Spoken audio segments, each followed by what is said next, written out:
আজকে সকালবেলা পরোটা তৈরি করেছি আর সেই পরোটার ডো কিছুটা বেশি হয়ে গেছিল আর সেইটা দিয়েই কিন্তু এই মজাদার মুচমুচে জিভে জল আনা সমোসাগুলো আমি তৈরি করে নিয়েছি। আর সেটা কিভাবে তৈরি করেছি সেটা দেখতে পুরো ভিডিওটি দেখতে হবে। আশা করছি পুরো ভিডিওটি দেখলে আপনাদের কাছেও অনেক ভালো লাগবে। So guys, welcome to my channel SBR রান্নাঘর। আর এইটা হচ্ছে আমার সেই পরোটার ডোটা। বেশ কিছুক্ষণ একটু ভালো করে মথে নিলাম। এরপর ডোটাকে ক্যাবিনেটের উপরে নামিয়ে একটু লম্বা আকৃতির করে নিচ্ছি। এখন এর থেকে আমি লেচিগুলো বের করে নিব। লেচিগুলো কিন্তু একটু ছোট সাইজেরই করতে হবে, কারণ এগুলো যখন আমরা সমোসার শীট তৈরি করার জন্য একটার উপর আরেকটা দিয়ে একেবারে পাতলা রুটি বেলে নিব, তখন কিন্তু অনেকটাই বড় হয়ে যাবে। তো টোটাল আমার 8টা লেচি হয়েছে। এখন আমি একটি লেচি নিয়ে হালকা একটু তেল মাখিয়ে নিলাম। এটাকে ছোট্ট একটি লুচির মতো বেলে নিচ্ছি। প্রথম লুচিটা আমার বেলে নেওয়া হয়ে গেল। একটু সাইড করে রেখে নিয়ে আরও একটা বেলে নিচ্ছি। তো এইভাবে করে পরপর আমি 4টা বেলে নিলাম। এর থেকে বেশি আমি একসঙ্গে জোড়া লাগাতে যাব না, এতে করে কিন্তু সমোসার শীটের ভাঁজটা খুলে নিতে অনেকটাই অসুবিধা হয়। তো এখন আমি এই লুচিগুলো একটার উপর আরেকটা ভাঁজ বসিয়ে নিচ্ছি। আর প্রত্যেকটা লেয়ারে কিন্তু ভালো করে তেল মাখিয়ে নিতে হবে। এরপর হালকা একটু এক্সট্রা আটাও ছিটিয়ে নিতে হবে। এভাবে করেই আমি 4টা লুচি ভালো করে একত্রিত করে নিয়েছি।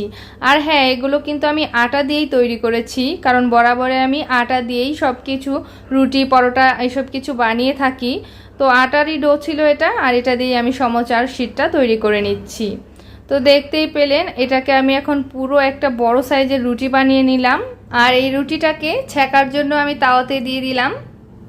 রুটিটাকে কিন্তু হালকা আঁচে ছেঁকতে হবে, একেবারে খাওয়ার মতো উপযোগী করে তোলা যাবে না। তো হালকা ছেঁকে নেওয়ার পরে নামিয়ে নিয়েছি আমি।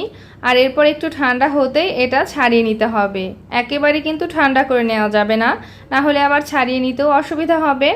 তো হালকা একটু উষ্ণ গরম অবস্থাতে পার্ট বাই পার্ট এইভাবে ছাড়িয়ে নিতে হবে।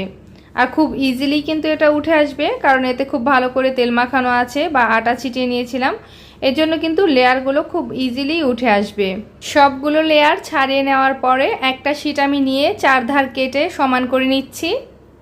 আর হ্যাঁ, এই ফাঁকে কিন্তু আমি পরের যে 4টা লেচি রেখেছিলাম সেগুলোকেও রুটি বেলে হালকা ছেঁকে নিয়েছি। আর এখন এই যে সমোসার যে সাইডগুলো বের হলো এগুলো রেখে দিব। এগুলো তো ভেজে ব্যবহার করে ফেলবো আমি সমোসার পুরে। আর এই যে স্কোয়ার শেপের যে সমোসার শীটটা হয়েছিল এটাকেও দুভাগে ভাগ করে নিলাম। তো একইভাবে সবগুলো আমি তৈরি করে নেওয়ার পরে যতগুলো এক্সট্রা এই শীটটা বের হয়েছে চারদিক কেটে নেওয়ার পরে এই সবগুলো তেলের মধ্যে দিয়ে দিচ্ছি ভেজে নেওয়ার জন্য। আর এগুলো কিন্তু ভেজে নেওয়ার পরে শুধু শুধু খেতেও অনেক ভালো লাগে। তো আমার এখানে বেশ অনেকগুলোই হয়েছিল। এখান থেকে আমরা প্রায় অর্ধেকটা পরিমাণ এমনিতেই ভাজা খেয়ে নিয়েছিলাম, আর বাকিটা আমি সমোসার শীটের যে ভেতরের পুরটা সেখানে ব্যবহার করেছি। তো কথা বলতে বলতে এগুলো আমার বাদামি করে ভেজে নেওয়া হয়ে গেছে, নামিয়ে নিলাম। এখন সমোসার পুরটা রেডি করে নিব। আর তার জন্য এখানে আমি পেঁয়াজ কুচি, কাঁচামরিচ কুচি আর ধনিয়া পাতা কুচি নিয়ে নিয়েছি। আর দিয়ে দিচ্ছি সেই সমোসার সাইড কেটে রাখা ভাজা যেটা সেটা, আর সেই সঙ্গে ভাজা জিরা গুঁড়া। আরও দিয়ে দিচ্ছি স্বাদ মতো লবণ। তো হয়ে গেল উপকরণ, আর কিছুই লাগবে না। এটাকে এখন একটু ভালো করে চটকে মাখিয়ে নিতে হবে, যাতে পেঁয়াজটা অনেকটাই সফট হয়ে আসে। আমি ভালো করে এটাকে মেখে নিয়েছি, দেখতেই পাচ্ছেন পেঁয়াজটা কিন্তু অনেকটাই সফট দেখাচ্ছে। এখন সমোসার ভিতরে এগুলো ভরে নিব। তো এই তো সমোসার শীটটা আমি নিয়ে নিয়েছি। এখন এটাকে আমি ভাঁজ টেনে নিচ্ছি।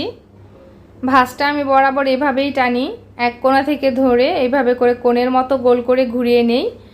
এরপর আটা দিয়ে এটাকে সিল করে দিচ্ছি। আটাটা একটু ঘন করে গুলিয়ে রেখেছি, এটা দিয়ে ভালো করে সিল করে দিলেই এটা আর ফেটে যাওয়ার কোনো সম্ভাবনা থাকে না। তো এখন আমি এর মধ্যে প্রয়োজন মতো পুর দিয়ে দিলাম।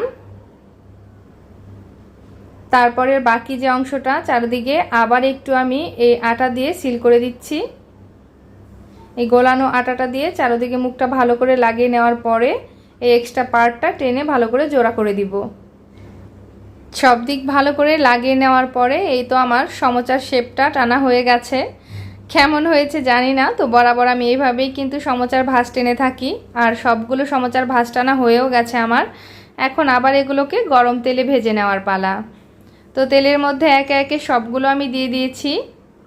আর সমোচাগুলো দিয়ে দেওয়ার পরে আমি কিছু আস্ত শুকনা মরিচও দিয়ে দিচ্ছি এর মধ্যে। এতে করে সমোচা ভাজার মধ্যে সুন্দর একটা ফ্লেভার আসবে।